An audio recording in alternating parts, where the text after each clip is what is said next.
I was miserable in my life. I didn't like waking up. I ain't have no purpose. I ain't know what I was supposed to be doing.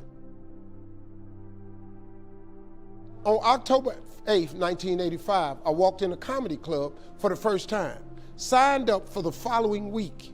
The following week, a girl took me down there. She said, "You got to go to comedy club. You're the funniest person I've ever met." I never even heard of comedy clubs. I'm 27. I walked in the comedy club. I signed up for the following week. I'm gonna sit here and learn. I knew I was funny. I just didn't know what to do with it. They had 10 acts go up. 9 of them went up. I didn't laugh at one joke. I was just sitting there just, man, I wish that was me. Man, they should have said this. Every joke they told, I knew the punchline before they said it, and I wrote a better punchline in my mind, what they should have said. It got to guy number 10, they called his name, he wasn't there. They said, well, he's not here, we're gonna go to next week's list. Steve Harvey, where are you? Long story short, I won amateur night that night. I won $50. It was a 45-minute drive to my house with this girl named Gladys. I cried 45 minutes. She said, "What you crying for? It ain't but $50. I said, no, you don't even understand. I was born tonight. I now know what I'm supposed to do. I went to work the next day, October 9th, and quit my job. With $50, I had nothing. I just never gave up. I'm gonna tell you something. That decision cost me everything I had. I lost everything. I lost my family. I lost friends. I lost everything. I became homeless. I lived in a car for 3 years. But I just saw this, I saw this vision. I just pursued it. I said, wow, that's it. You have to take chances in life. Life is about risk. If you play it safe in life, you ain't gonna have much of a life. If you play it safe, you won't have much of a life. Life is risk. It takes courage to pursue your dream. Now, it's gonna cost you something. Most people are not willing to pay what it costs to go after your dream, because you're gonna have to hurt a little bit. And most people don't like being uncomfortable. If you don't wanna be uncomfortable, please do not pursue success, because success is a very uncomfortable feeling. And I just learned to be comfortable being uncomfortable. Life is hard. See, for every time you have a plan, a dream, an aspiration, or a goal, do you know what happens every time you have one of those? This thing comes along called life. It happens to everybody. Life has disappointments, it's got peaks and valleys.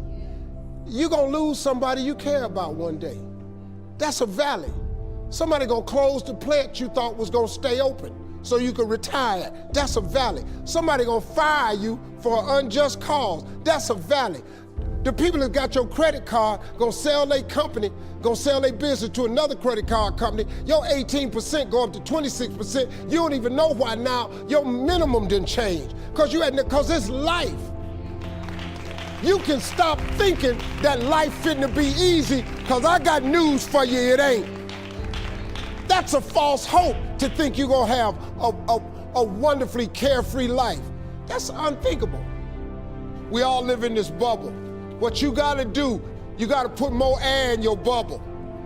You got to blow your bubble up. Expand yourself.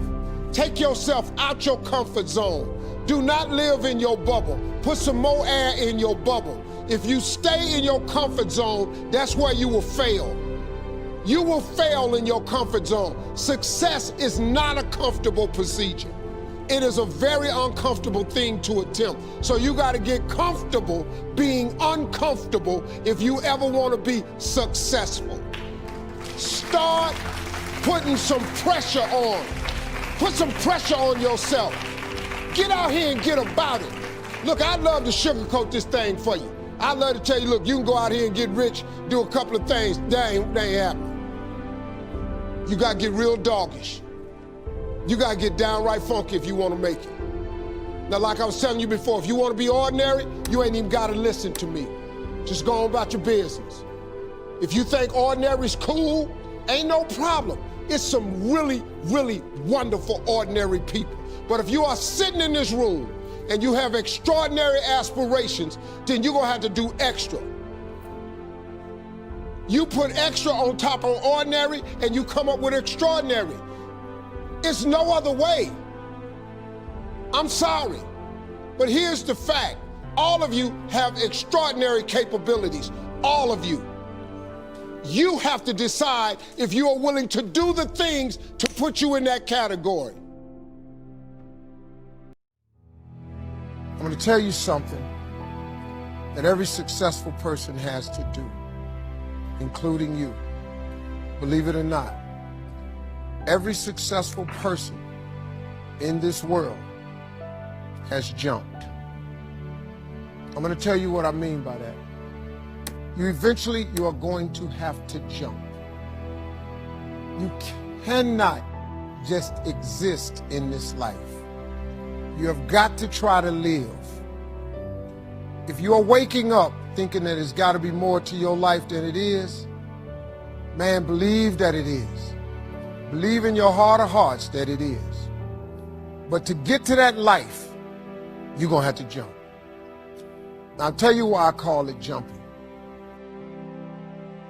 When you see people in life, when you're standing on the cliff of life and you see people soaring by, when you see people soaring, going to exotic places, you hear about them doing wonderful things. Maybe you look up the street and your neighbor just gets a car every year, every 2 years. You know, how is he doing that? Have you ever thought, maybe this person right here has identified their gift and is living in their gift? You just got to quit looking at gifts as running, jumping, sing, and dance. It's more than that. It's if you know how to network, if you can connect dots, if you draw, if you teach. Some of y'all fry chicken better than anybody else, bake pie. Some of you cut hair, color hair. Your gift, not your education. You go get an education, that's nice. But if you don't use your gift, that education only gonna take you so far. I know a lot of people got degrees, man. They ain't even using it. It's your gift. But the only way for you to soar is you got to jump. You got to take that gift that's packed away on your back. You got to jump off that cliff and pull that cord. That gift opens up and provides the soar. If you don't ever use it, you're going to just go to work. And if you're getting up going to work on a job every day that you hate going to, that ain't living, man. You just existed. At one point in time, you ought to see what living's like. But the only way to see what living like, you got to jump. And here's the problem. I'm going to just be real with you. When you first jump, let me tell you something. Your parachute will not open right away. When you jump, it's not going to open right away. You're going to hit them rocks. You're going to get some skin tore off on them cliffs. You're going to get all your clothes tore off. You're going to get some cuts on you. You're going to be bleeding pretty bad. But eventually, the parachute has to open. That ain't a theory, that's a promise. Here's another thing. You can play it safe and deal without the cuts and the tears. And you can stand on that cliff of life forever safe. But if you don't jump, I got another promise I can make you. Your parachute will never open. You'll never know. If I were you, I would jump. Because that's the only way to get to that abundant life.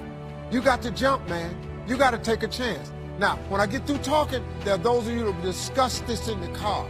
Well, I got bills. Whether you stay on the cliff or you jump, you're going to have bills. Well, if I quit my job, I'm going to ruin my credit. If you got a job, you live in check to check. Even if you got A1 credit, you can't buy nothing else no damn way. At one point in time, man, do yourself a favor. Before you leave this world, before you die, jump. Just jump one time. Just jump.